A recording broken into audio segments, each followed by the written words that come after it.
Hello, and welcome to Digital Artcast, hosted by Gordon Neill. This podcast is proudly sponsored by Procreate, the most advanced painting app ever designed for a mobile device. We'll be discussing the app a little more later in the episode, as well as giving away a free copy. But for now, let's get started.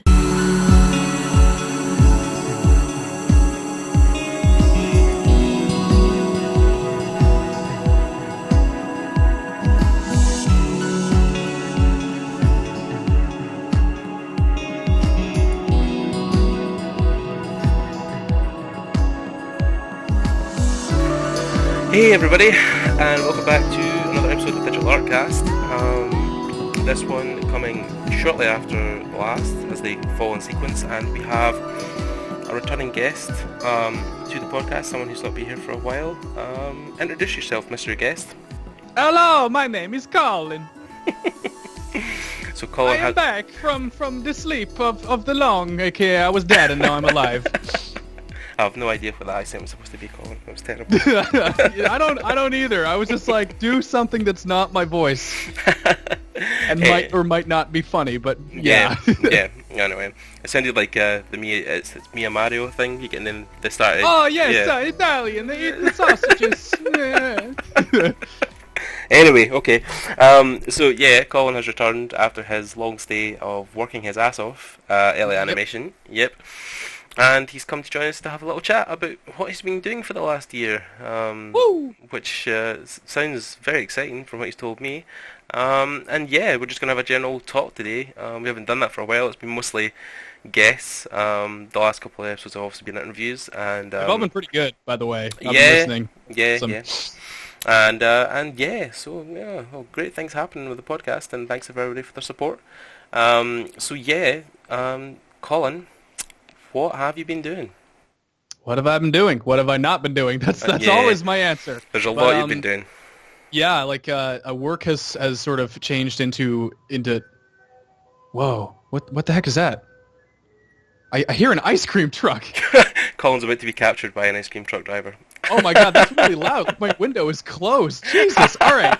Anyway, what have I been doing other than being really scared because that ice cream truck is loud as fuck? I have been working my ass off at work. Like it's been really, really fun. I don't actually know if last time I was on I mentioned a guy called Jay Coram. I don't think so, no. So he was brought in to work on some of the outsourced work we've been doing for a very large major game studio downtown. Mm-hmm. And he's amazing. So I've been learning from this guy for like the past, 3-4 months. I think he's been here since like late December. Oh. But George brought him in to do storyboards and do illustrations and concept art, but he's primarily a storyboard and comic book artist. Mm-hmm. And he's like 37, so he's really, really experienced. But yeah. I have learned an unbelievable amount from him because like he and I share the office now. Mm-hmm. That we're set up in. So man, like just in terms of even just down to drawing technique and style, like becoming looser, figuring out new ways to do characters, and just and sort of composition, stuff like that, and also just learning how to set scenes up with the characters that we have and making them way more interesting. Like instead of just being like, oh yeah, character B needs to go and beat boop some stuff and like do thing. It's like, why is this character in this scene at all? Like what is their motivation? How do the other characters react to them? It's really, really basic stuff, but he's really, really got a good handle on it, and he's almost always able to plus a scene just by doing just basically doing what he does. He's really good at it, and that's sort of all he wants to do, which is, and so he's niched himself, but he's niched himself really well. And it's good because I'm sort of able to ride off his coattails and sort of do all the peripheral stuff or do all the technical stuff while he focuses mostly on characters. And then if we run out of stuff to do, I just start to copy his stuff and just pick up drawing riffs and whatnot. So yeah, that's basically been my work for the past 4 or 5 months. Basically all this year we've been doing storyboards, illustration, concept art. We've started to move into new stuff, but like the running theme with my job at Elliott is it's usually never the same month to month. Like it's always something new. It's just amazing experience. It's fantastic. And I've I'll mention this later, sort of after we've heard from Gordon. But I've been a little bit creatively catatonic at home. It's sort of been a downward spiral. I've been able to perform at work, but I've become a little bit too saturated at home, and just like, oh god, for the last little while, I haven't really been able to do much, even down to just studies. Like I used to be able to do like days upon days of life drawing at home, and now I'm just like, oh, I get through 3 poses, and I'm just like, why am I doing this? But I am finally starting to come out of that. I've sort of done some mental gymnastics, and things are getting better now. And I think it's a common thing that happens to a lot of people when they come out of school. You sort of have that motivation of that monkey on your back being like, do good in school, get good job, blah. And I did all that. I did it, reasonably well. But over the past year, I've sort of haven't had that sort of intrinsic motivation that you need. Yeah. And that's just starting to come back now. Like it's a familiar feeling. And I'm like, man, where have you been? But yeah, that's in general what I've been doing. Cool. And how about you? Wow. Well, most people probably know, but it's been a while since we've talked. But after a kind of lengthy process of bugging the guys at Axis, I eventually got offered an internship there. So hey, whatever it takes. Whatever it takes. Definitely. My persistence was paid off. So Axis, who were technically Axis Animation, for a while are now Axis Studios.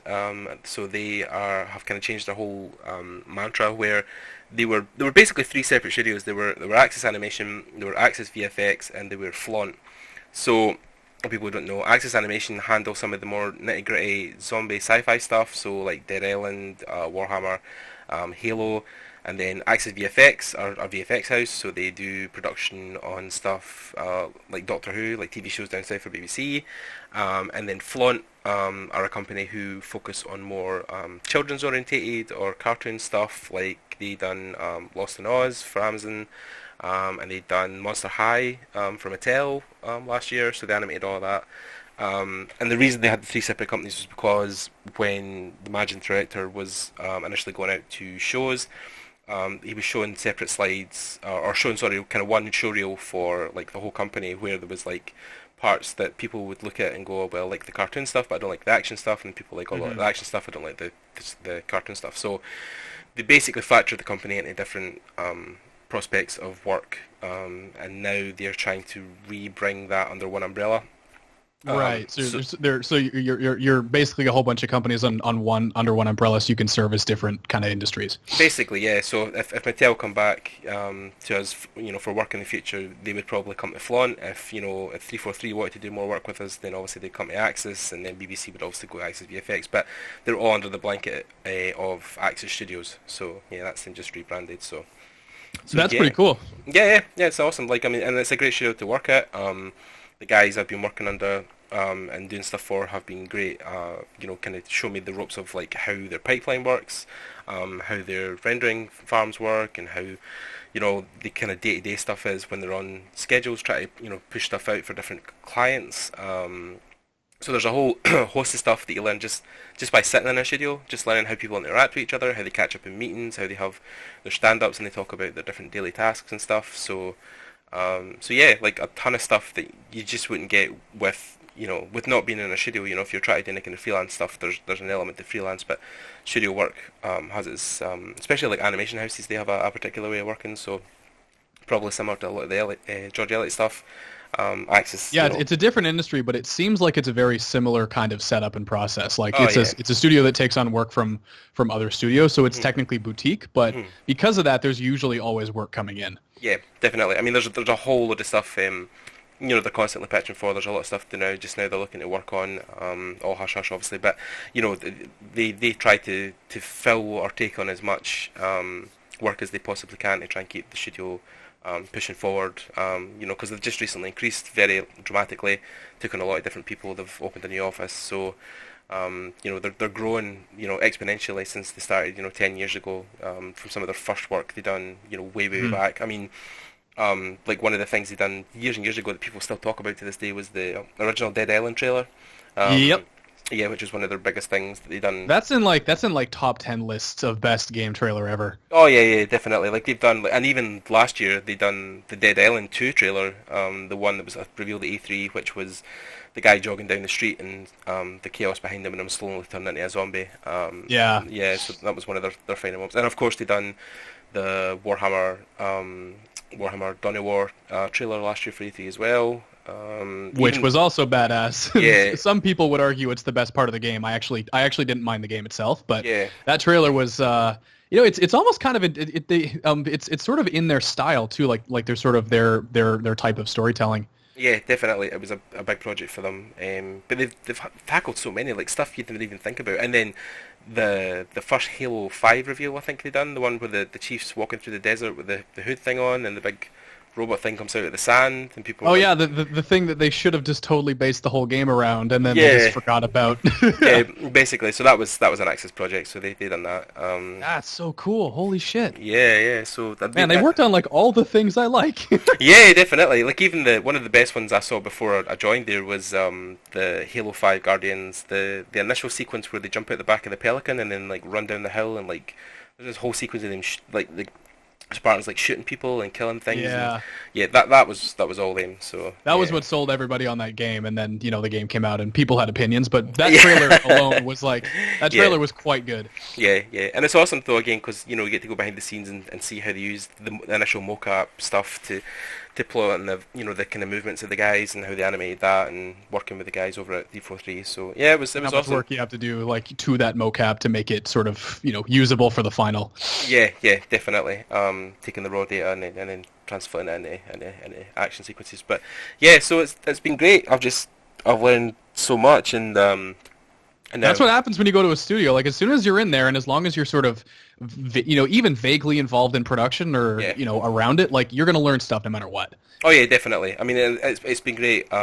Just getting to watch people work. Even I've not been doing as much art related tasks. It was more initially admin and running for the studio to help with the studio team. So help them kind of on day to day on projects. Helping like people. Project management, pipelining and whatnot. No, like project management. Mostly just helping with simple stuff like emails and booking flights and organising stuff for festivals and helping them like with some of their marketing stuff and job postings and recruitment. And so again more of that side of admin recruitment. But while I was there, while I'm there, I can still interact with the artists that work there and see the work they're producing and get involved in the production of how they're handling projects and stuff. So yeah, totally. Yeah, and they also have a showcase thing like at the end it's like every 4 weeks. So at the end of the month they have a showcase where they sit down and they talk about all the stuff they're working on, and then they have a wee showcase about like how far they've got and what they've actually produced. And that was just a Friday past there, and it was great just to see all the work in the different parts of the studio that are taking place. Because obviously sometimes when you're stuck in kind of on one project or one department, you don't get to see like what else the studio is working on. So it's been good to catch up and see what everybody's been doing. So. Plus it was free beer, so you can. Oh my God! Yeah. Say no more, Jesus. So yeah, that was cool. So yeah, I've been busting my hump off at Access since February. Yeah, and nice. And then my internship was due to kind of finish towards the end of April, but when I spoke to the woman I'm working for just now. She was quite happy for me to keep coming in over the summer and getting more experience. So I'm fuck yeah, making a good impression. Yeah, quite happy with that. So yeah, it's been good. So yeah, that's been me for the last 3 months anyway. Yeah. So I mean, like with Elliot Animation, also now working with this other studio. Have you been doing anything interesting freelance wise or? Yeah, last year this was the last big thing that I managed to get through before my big burnout phase. Yeah. I think I'm going to start calling it that. But so I was contacted by a guy from Australia who I don't quote me on this. I'm still not entirely sure what his relationship was, but I think he ran one of the Hearthstone leagues down there in Australia, like one of the official ones. And he was in contact, I think, with a few people from Blizzard, and he had an idea for an expansion for the game. And I was just like, oh, cool. So what do you want me for? He's like, well, can you do all the art for this proposed expansion that I want I want to pitch to them and hopefully get in front of them and maybe even get in the game somehow. Maybe not with my drawings, but at least the idea. And so I was like, cool, yeah. How much art do you need? He's like, well, I need key art. I need like a paint over of like a game board. I need a card back. I need a card pack. I need a logo design done. And I was just like, holy shit. Yeah, it's a lot of work. But the good thing was this guy was actually able to pay me quite well, which like up until that point I was just like, is this guy legit? You know, like what's going on here? But as soon as he was just like, I'm going to pay you really well, I was like, all right, fuck it, I'm doing this. Yeah. So it was a really, really interesting project because I'm definitely a fan of Warcraft. I don't have a heck of a lot of experience playing the MMO, although I did play the strategy games way back in the day. Like, I put an embarrassing amount of hours into Warcraft 3. Man. Yeah, definitely. But I still don't understand why people, like, some people don't like that game, and I'm just like, that's what every 3D, you know, like Dawn of War, Company of Heroes strategy game is kind of based on. Yeah. So, like, what the hell? Anyway. Yeah. But it was a really fun project. Like, I think we started off with the card pack and the card back for you know, a whole bunch of new cards that would theoretically come out with this expansion. Yeah. And that went really well. And then I did a paint over of the game board. The whole thing was it was based on sort of like an area from World of Warcraft called Caverns of Time.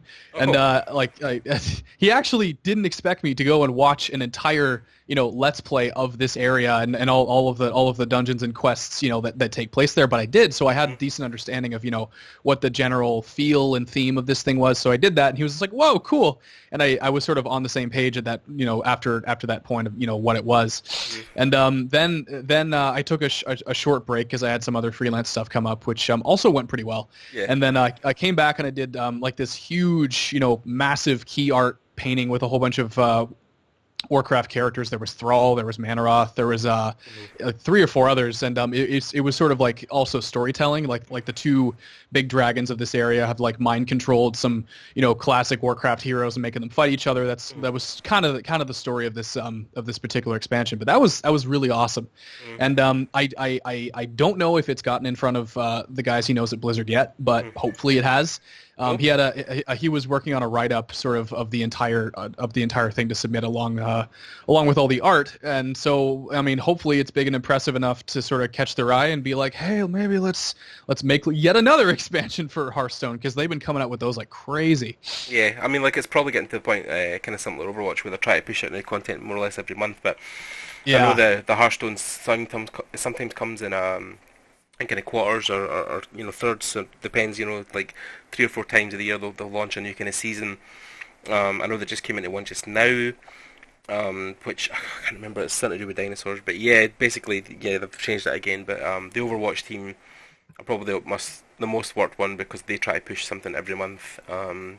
And then Heroes is going into 2.0, Heroes of the Storm, so that's like all brand new stuff. Like they're really, really. I'm not gonna say milk because like obviously their games are quite high quality and they really want to do well with them, but they're really pushing them. And there's a lot of crossover going on between their universes now, which is great because like all of the art styles, with the exception of maybe Diablo, you know, fit really, really well in together. Like Overwatch. StarCraft and Warcraft especially. I'm really, really hoping they do something with StarCraft. Like that's sort of been the sadly neglected one right now, and that is obviously my favorite, and with probably Overwatch coming in like a close second. And I'm just like, do something with StarCraft, please. Oh yeah, I mean, like even recently, because Heroes of the Storm, I think they just released some skins because Diva came into the game, and one of her skins is the same color scheme that makes her look like the chick from Evangelion, the red Eve thing.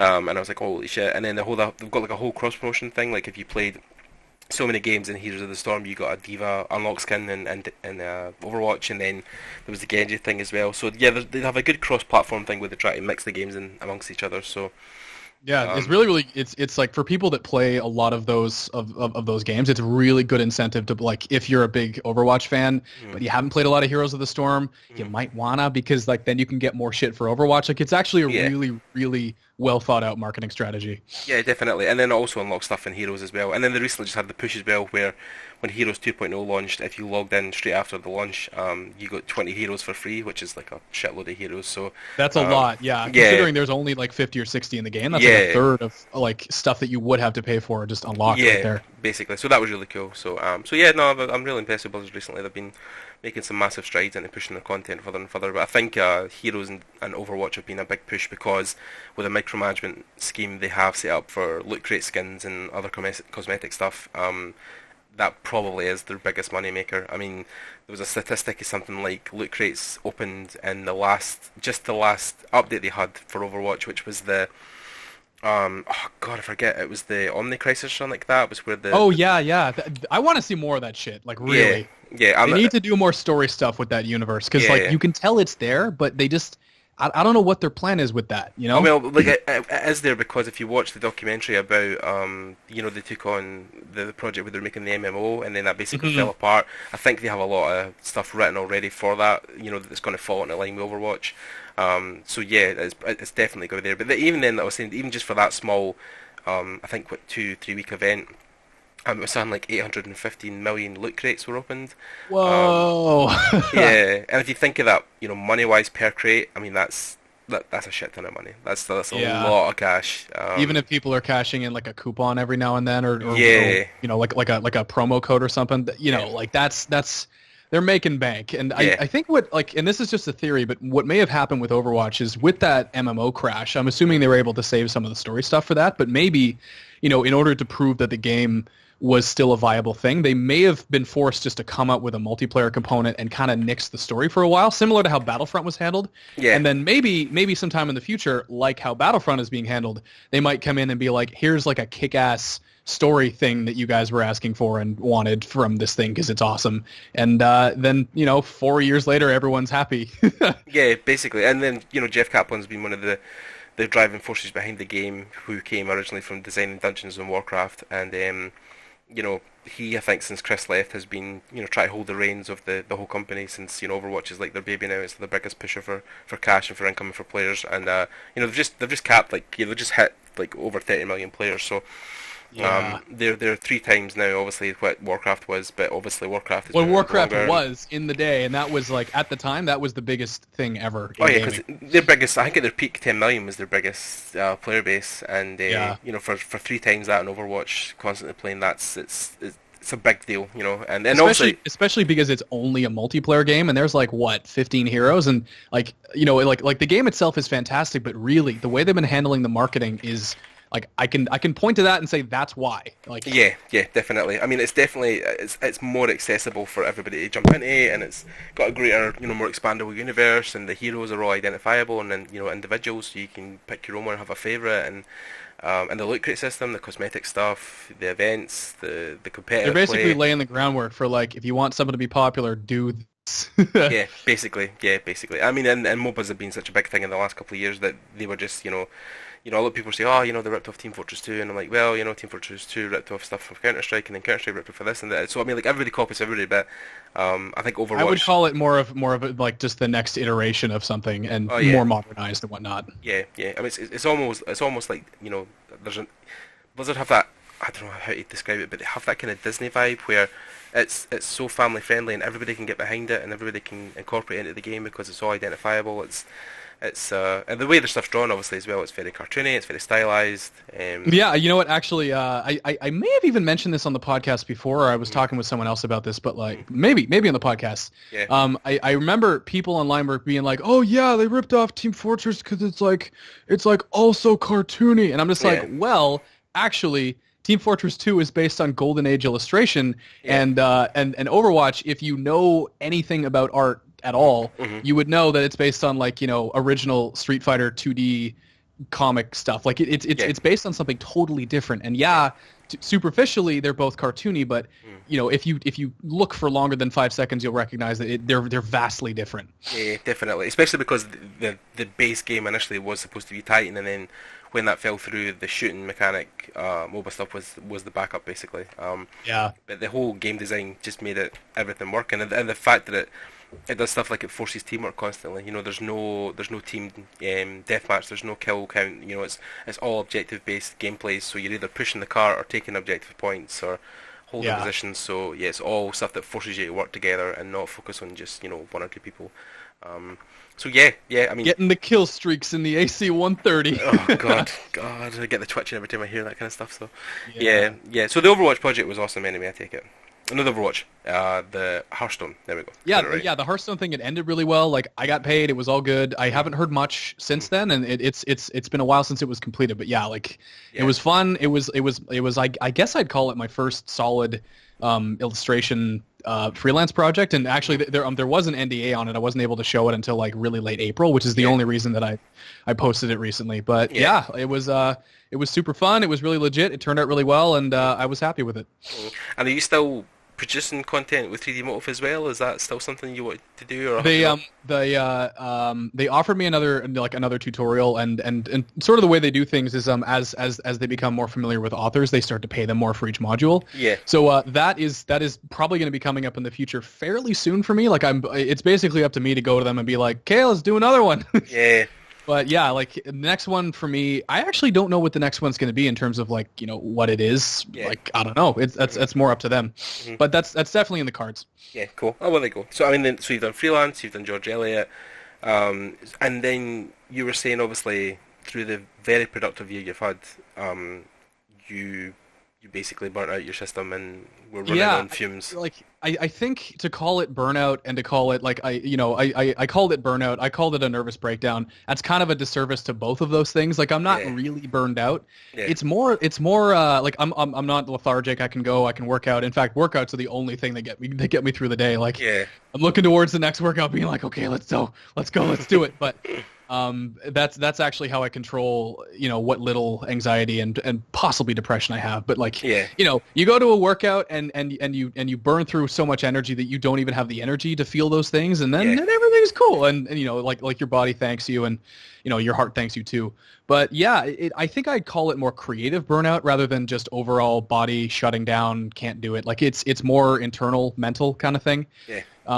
And like I'm sure this story is familiar to many people because as I was telling Gordon earlier, I really didn't know what this was. I didn't have a name for it. I didn't think anyone else had it, even though in the back of my mind, the rational part of my brain says this is probably something most, if not all, artists go through after school, if you even go to school. And then, of course, someone we've had on the podcast before, I interviewed him, Matt Rhodes. I was watching a concept art sort of talk video that he was doing. He went back to his old school. And like all the stuff he was saying was amazing. He was sort of championing storytelling as the human superpower and all that stuff. It was really interesting. We should link it in the in the description of this podcast. But something he said right at the end, it just like I sat up straight and I was like, whoa, rewind that part. I just I watched it 3 or 4 times through because it was a really short section, but the end of his talk was just entitled "A Warning." This is something that might happen to you. It may have already happened to you. And the words he was using and even just down to the detail, line for line, it was exactly what I was going through, like right at that second. And even now that as I'm coming out of it, he called it creative catatonia.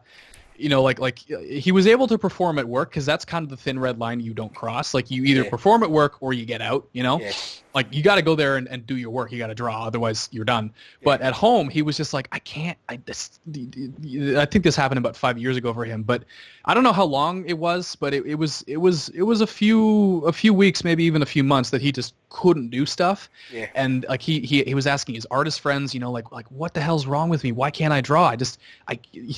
He was even saying like, when he could draw, he'd get through, halfway through an like a concept or an illustration or like a comic page or something. Yeah. And then he'd think of 10 other artists that he knew of, he knows their work, who could do this thing that he was drawing way better than him. And that just, of course, that shut him down as well. Yeah. And like this, I mean, I'm sure it was relatable for me because I do the same thing, but this is relatable for probably a lot of people. Yeah. And so I call it creative catatonia. I'm ripping that off directly from him.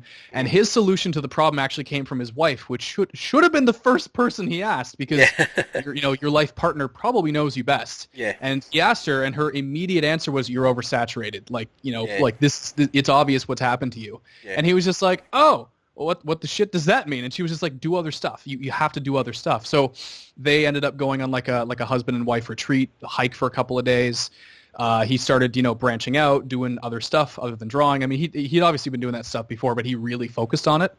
And that's exactly what I'm doing now. Like as of like a couple of days ago, just learn guitar, start YouTube channel, sort of separate from this one, my own personal thing where I do Let's Plays or, draw, like art stuff or vlogs or just something other than just sitting down and forcing myself to draw and like uninstalling all my games and being like, no, you must do this. Cause like, that's just not a cool way to treat yourself, going about it all wrong. And so, I'm just with that internal mind shift. Thank you so much, Matt Rhodes, for pulling me out of that nosedive, because it's gotten a lot better. And like sort of nosedive over. I'm crawling out of the pit now.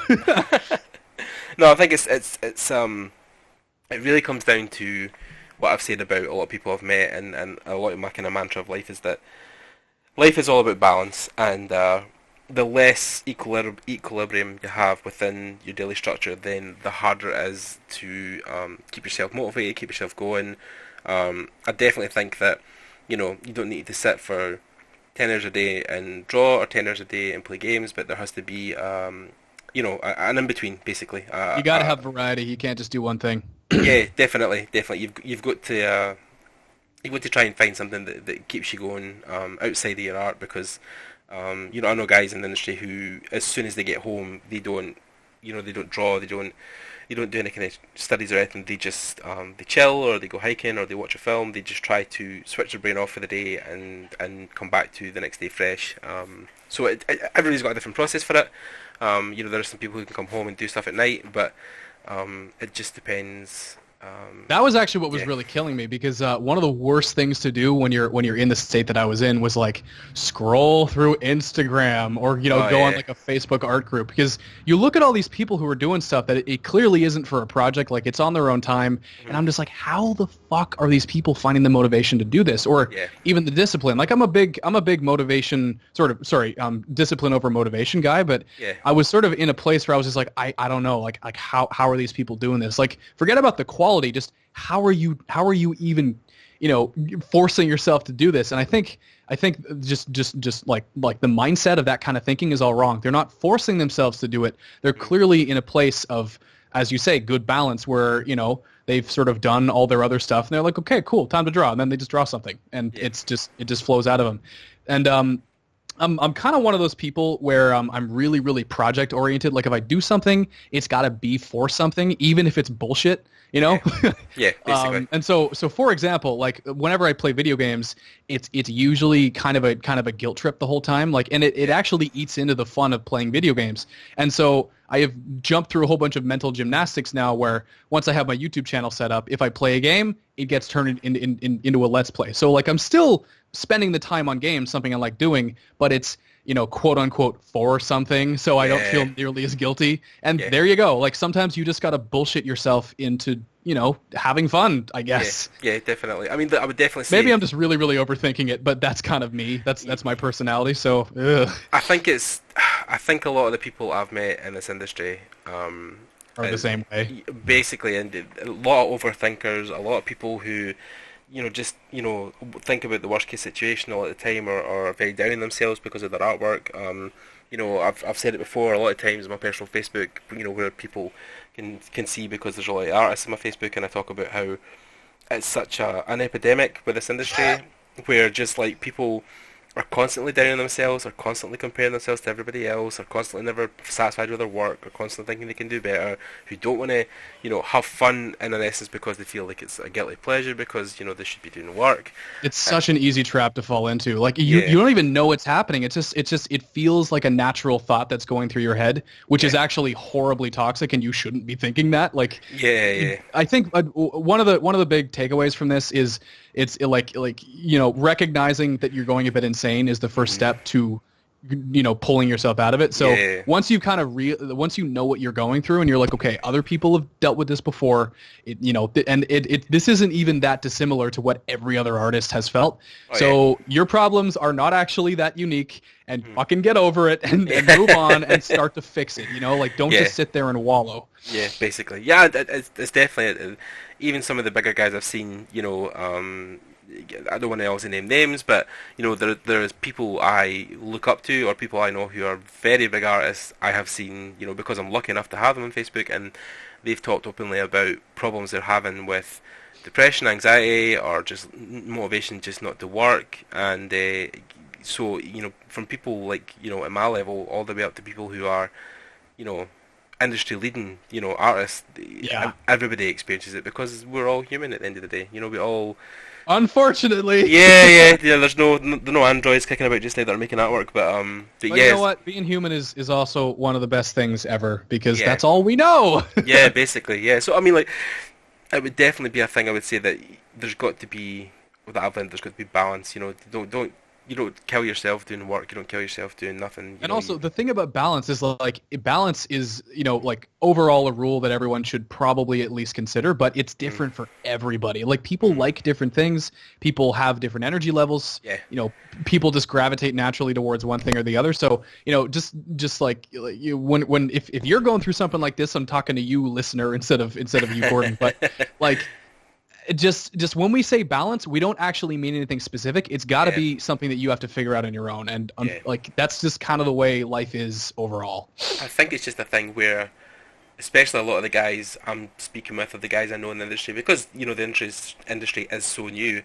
You're dealing with guys in their late 20s, their early 30s, and it's just about identification as a person. I think a lot of people are just discovering who they are. I am not my work. I am not the amount of likes I get on Facebook or whatever. Yeah. It's like the Fight Club. You're not how much money you have in the bank or the contents of your wallet. All this kind of stuff. It's like over dramatized, but the message is actually pretty true. Yeah. So it's just that it's an essence because I think a lot of art has become so commercial and so entertainment based that when artists became artists back in the day, they would suffer for their art because it was their artwork. But now we're suffering for other people because we're part of a bigger, cog in, a smaller cog in a bigger wheel.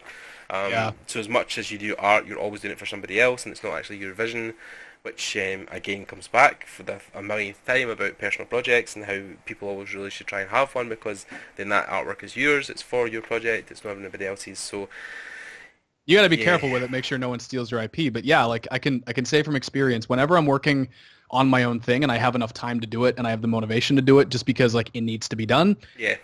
I might be motivated by more fear or terror for whole other reasons, but it's actually not that hard to sit down and just friggin' do it. Like, I've done it before, but yeah, like you basically just have to figure out, why you're doing what you're doing, what it's for, I guess in my case anyway, and then do some mental gymnastics and just BS your way into doing it. Yeah, basically. I mean, it's just a way to do it, and it doesn't have to be a computer. You can be sitting with a sketch pad in the middle of a field. You can be sitting, working on a tablet or something like that. And the struggle doesn't have to come by sitting behind a computer every day. Get outside, get some fresh air, walk amongst nature.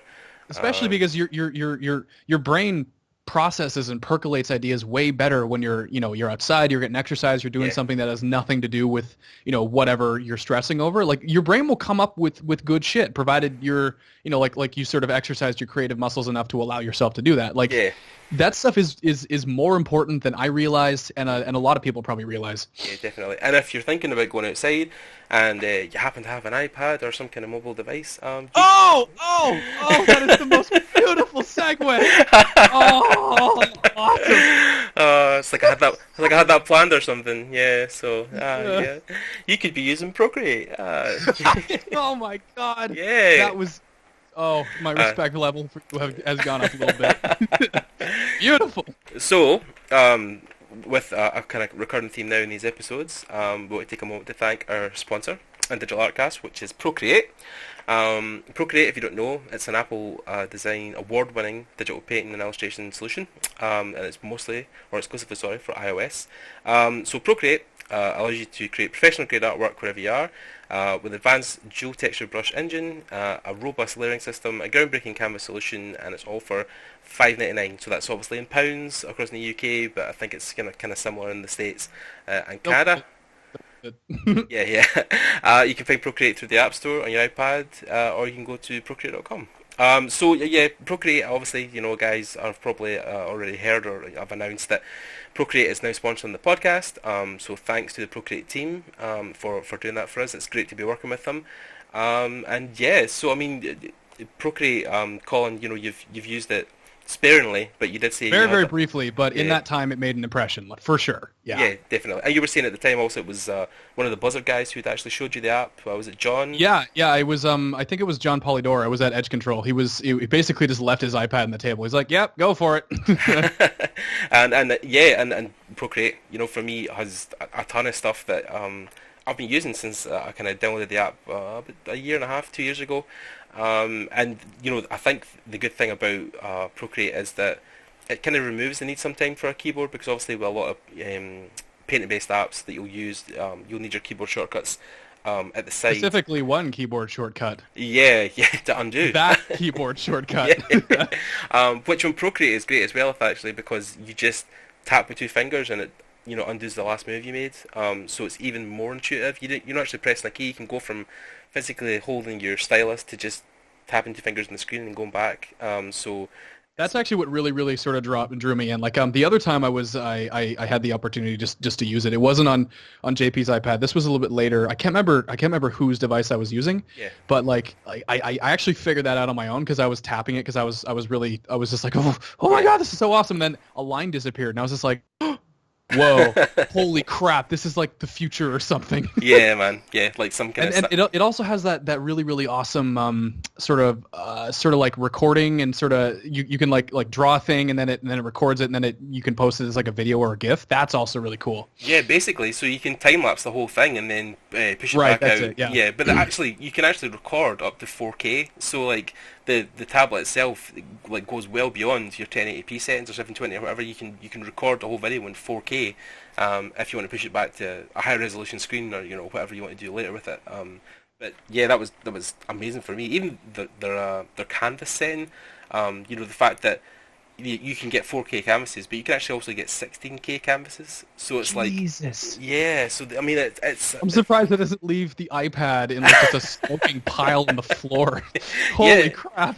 pretty much, man. And like, I mean, the fun thing that they're working on just now, or that they have done recently, is apart from exporting as just a kind of high resolution JPEG, you can actually exclude or export your stuff as PSDs as well, and like PNGs, multi-layer PDF files. So you can take your initial ideas and sketches into another program, whether it be Photoshop or Illustrator or anything else. And yeah, I mean, it comes packed with 128 brushes. It has continuous autosave, so you never lose your work. And then obviously, it's just basically better in every way than Photoshop. Yeah. I mean, it loses. I'm not even sure if it loses anything, to be completely honest. Like, yeah, like it's just it's Photoshop without a keyboard, and it's portable, and it's yeah, it's really good. Yeah, I mean, like, obviously Photoshop is a powerhouse and it has its uses for everyday stuff. It's an industry standard, but for sure. I think there are also things I like. For example, does Procreate have like an animation timeline? I think they have, or they are building some, or might be. I don't know. I can't speak for the company. Of course they are. Yeah. But I mean, they might be at one point. But I mean, like, the things they have just now make it just such a robust app. It's not like any typical mobile studio where you're sacrificing a lot of stuff because it's on a mobile tablet. Like it is, and it's still a powerhouse. It's almost a boon to it. It almost makes it better. So it's really, really well built for what the platform it's on. Yeah, I mean, you look at guys like Nikolai Lockerstein who have basically made their whole... I was about to mention him. Yeah, like he's built his whole career using this one program. App. Yeah, and he was using it before the iPad Pro or the Apple Pencil came along. So yeah, I mean, like it's just a powerhouse for. It was good even before you had those peripherals that made it arguably better. But I mean, like it's been good since the beginning. Yeah, definitely. I mean, they've just went from kind of stride to stride, and from power to power. I think it's such a commonplace now. People know about Procreate because it is such a powerful tool, and people obviously have got such good things to say it. So I mean, it's just it's great. Yeah. So if you take anything from our spiel, at least try it. Like even if you can't get your hands on it yourself, like try it, and it'll probably just sell itself to you. Yeah. Well, I mean, you talk about trying it, Colin. We have a great offer for our listeners because Procreate have gave us a free code to give away to a lucky person on YouTube who iTunes or SoundCloud, whoever wants to, whatever platform you're listening from. There is an opportunity to win a code. And it'll probably be through, I'm not 100% at this, but I think what we'll do is we'll put the competition through YouTube, and then we'll get somebody to like and subscribe to the video and leave a comment, and I will pick a random winner, and I will contact you within maybe 5 or 6 days of the podcast going live. So yeah, guys, just like and subscribe to this video, and then leave a comment below on why you think you should have a free code for Procreate, and then I will contact you ASAP. That sounds like a freaking great deal to me. Yeah, free copy of Procreate. So yeah, thanks again to Procreate for sponsoring us, and if you want to find out more about the app, you can go to procreate.art, and you can check out their homepage and all the marvelous things that Procreate has to offer. So yeah. Maybe we should like leave a space. Leave some audio space. Yeah. Is there anything else we want to go over in this particular podcast? I think we could maybe do 10 more minutes on like what we're planning forward. That'd actually be pretty good. Like five-ish for me, 5-ish for you. And yeah. Sort of what we're going to be getting into, and maybe you can be like, what the next podcast is going to be, or something like that. Yeah, definitely. So Colin, after that awesome ad read, what is your plans moving forward with Elliot, with Freelance, with art in general, and yourself? What's your next month looking like, at least? So yeah, my next month is actually going to be pretty crazy because I got a camcorder. I've been doing a bit of vlogging. I actually went to an event today called TCAP, which is the Toronto Comic Arts Festival, just sort of like to test out my camera, test out the audio, test out the video, sort of figure out exactly how do vlog, how to go on adventure and document it. Yeah. So that's all for my new YouTube channel, which it's really really up in the air. I don't entirely know what it's going to be yet. I still haven't done like a sort of channel intro or trailer, just explaining to people what the hell I'm going to be doing. But I'm going to have to figure out how to record my screen so I can both do art demos or just like draw something and talk, as well as do Let's Plays. I think my first game I play is probably going to be Prey because it's amazing. Oh yeah.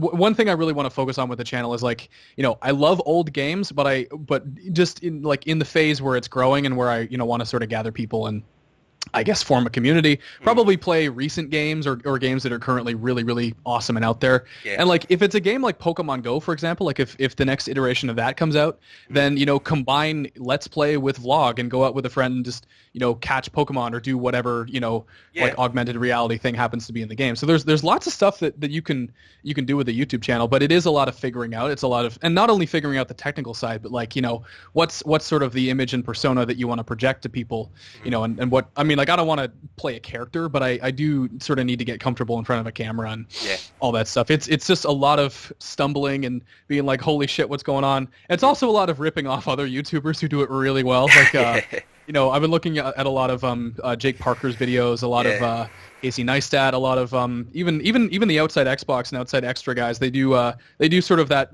entertainment comedy video format really really well. So steal shamelessly, but steal from a lot of different people, so you're not just becoming a ripoff of one thing. Yeah, definitely. And other than that, though, after TCAF, I've become really, really inspired to finally start to kick my own stuff back into gear. Yeah. So as long as I don't burn myself out at home, I'm gonna be doing a lot of that as well, which is good because it just feeds directly into the YouTube channel. Yeah. And maybe go out in the city and start to do a lot more stuff with friends. Not that I've really been neglecting that. We actually have been doing a lot of stuff to sort of outside my house, outside the art world. Yeah. But even more of that, just like we were talking about, finding a better balance, don't stop exercising, don't stop eating well, all that stuff is good and fine. But just, branching out, doing different stuff, and hopefully, just remaining mindful of maintaining that balance because otherwise, I'll be in the same state that I was a few weeks ago where I was just like, oh, I can't draw. So yeah, that's what I got going on in the next month or two. Just lots of figuring out, stumbling around, hopefully not breaking my camcorder. How about you?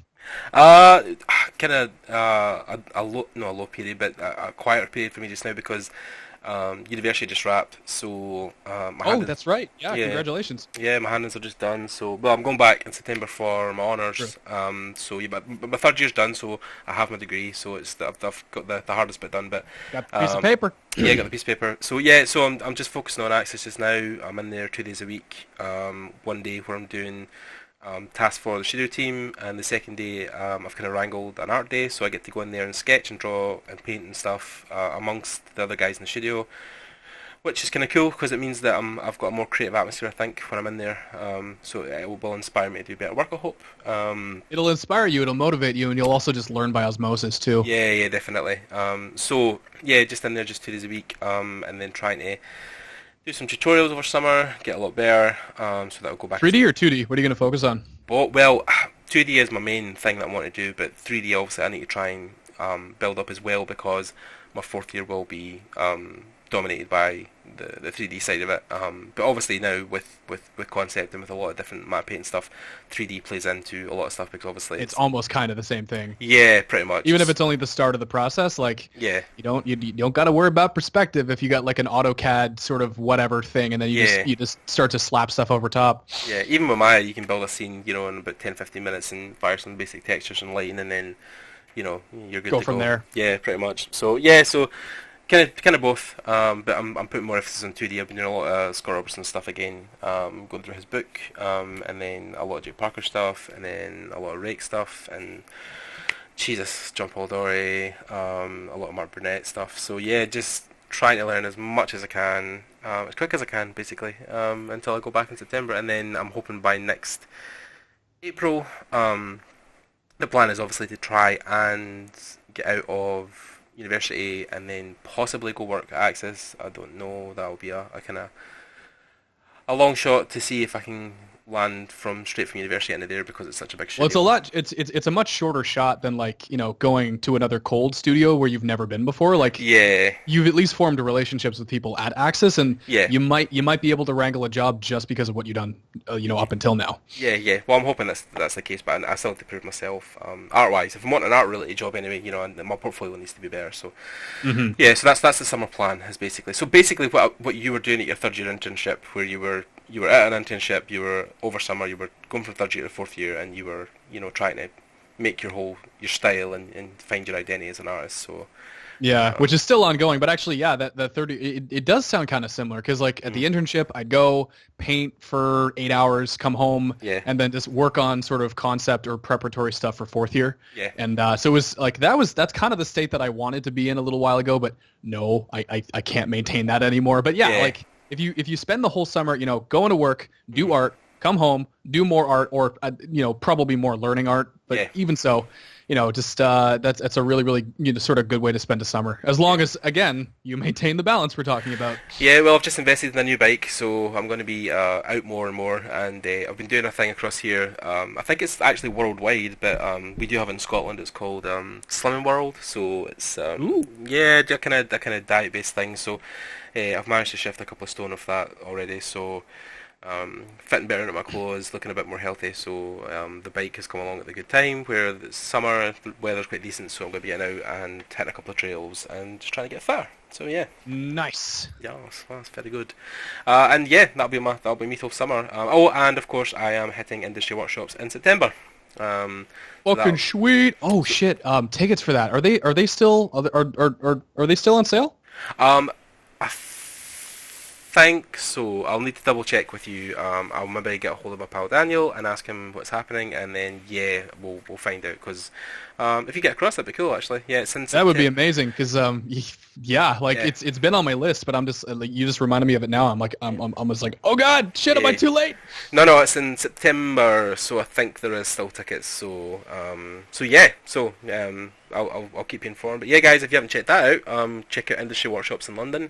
And if you're in Canada, in Toronto, like if you can get there, obviously Edge Control too, and Schoolism, because that's just all over the world. Oh yeah. I mean, there's a ton of stuff going on over the summer, especially in the States and Canada. But I think Industry Workshops one of the rare ones that happens in the UK because there's only a few ones that are aimed more at concept, and that's one of them. So, and there's going to be some big speakers this year at this one. So yeah, that will be quite awesome. And I'm still thinking about how I'm going to work this out, but I might be doing some live interviews at industry workshops. That is, yeah. Nice! That's the plan anyway, so yeah.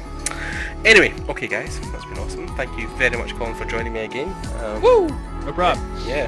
And yeah, stay tuned guys, we have more awesome episodes coming up, including some really epic interviews actually, some really good ones we've got planned. Again, yeah, check out Procreate, and thanks again for their sponsor. And yeah, we'll talk to you next time. Thanks guys, bye. Bye-bye.